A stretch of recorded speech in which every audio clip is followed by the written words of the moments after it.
if you're a lady out there or if you're a young girl out there and if this is the way that you dispose your menstrual pad when you are done with your period, then just know that you're causing yourself more harm than good without you knowing it. A lot of women has put themselves in a very big bad situation without them knowing that. Some of us don't know how powerful and how sacred our menstruation are. And in this video, I'm going to tell you how you are causing yourself without you knowing that you are bringing cause to yourself or to your generation just because of the way you dispose your menstrual pad. Hello everyone, welcome to my channel. If this is the first time you're coming across this channel, you are welcome. So what we do in this channel is that we talk about everything women and we also talk about relationship. That being said, let's get into the video that we have today. So it has come to my notice that most women don't know how to dispose their menstrual pad. Yes, and this has landed some of us in a very critical situation. Some of us will just tie our menstrual pad in a nylon and just throw it out. Some of us will just put it in a dustbin. Don't treat your menstrual pad like nothing. Your menses is very powerful.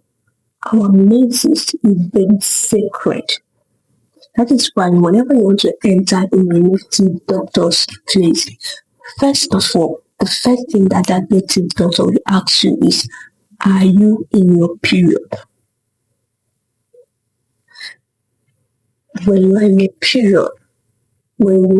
period, you can never enter in a sacred place, especially in a native doctor's house. You can never, because you are going to destroy a lot of things. You're going to destroy a lot of charm. You're going to destroy a lot of power in that native doctor's house just because you are in your menses. That is how powerful our menses are.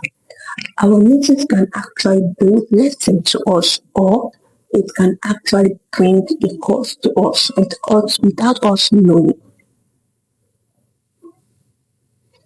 There are people that their menstruation, due to the way they treated it, brought blessing to them. And there are people that, due to the way they treated their menstruation, cause to them. I know of a lady that is suffering of barrenness today just because of how she used to dispose her pad when she was much younger, even though she did not see it as something that important. Even though she was actually ignorant at that age, she was not educated, she doesn't even know anything about that. But she's suffering for what she doesn't even know, or what she didn't see as something important in her marriage now.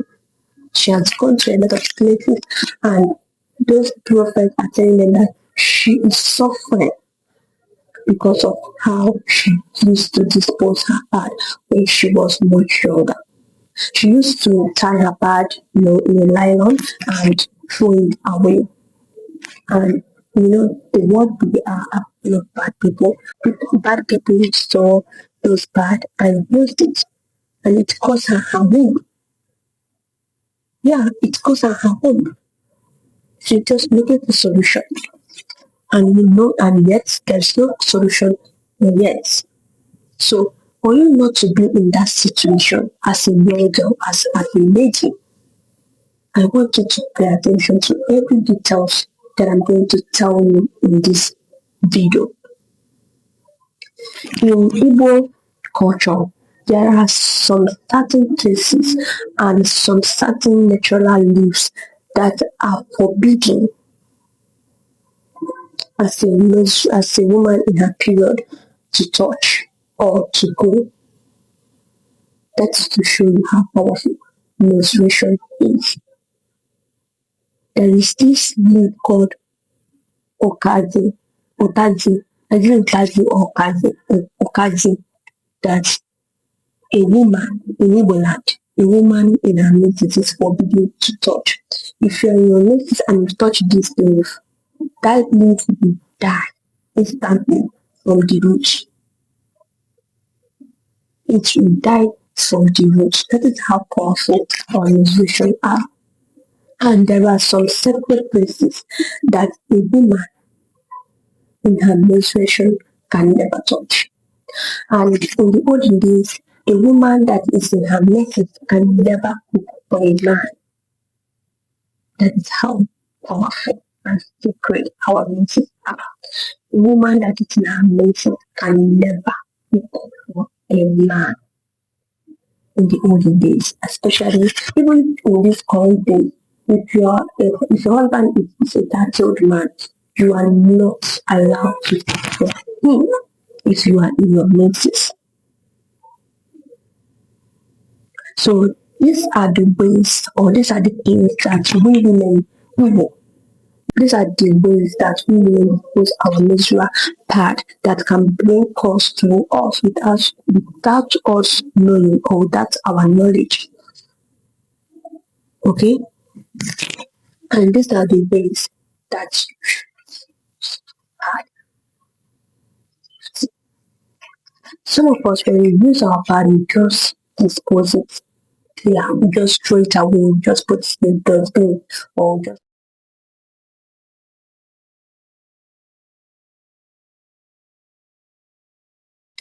don't dispose your menses careless. Be very caution on, be very careful on how you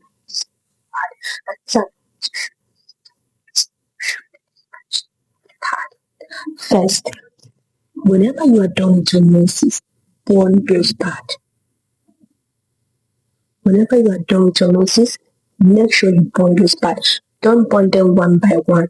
When you are through with that your menses for that month, make sure you tie those pads in a waterproof, in a black nylon, and burn all of them at once. Number two, if you are staying in a place where there is, maybe it is not allowed to burn something in that environment, what you should do is each time you use a pad, make sure you wash those pads. Yes, make sure you wash them very well. Make sure there is no single blood in that pad. Then tie it in a black nylon and throw it away. That is another way, another safety way to dispose your pad. The third way is use pieces. Although some people say that using pieces is not safety, but trust me, the best way to avoid complication when you're in your menses is pieces. Because when you use pieces, you can easily wash it away. So when you're done with your menses, maybe you're using pieces. If you're done with that pieces, wash it away, dry it in the sun, and pour away the water. And be careful the way where you pour away that water. Yeah, be careful where you pour your menstrual water away. So these are the safety ways that you can protect yourself when you are in your menses. These are safety ways that you can dispose of menstrual pad without causing any harm to yourself. I hope I'm making sense. To avoid complication in the next surgery without you know that you're bringing complication to yourself. These are the safety ways to dispose of your pad. That being said, this is where I'm going to end this story, or this is where I'm going to end in this video for today. So if you know that you like this video, please do well to like, subscribe, and comment in the comment section if you have any similar, or if you have something that you want to add to this video for our safety to support ourselves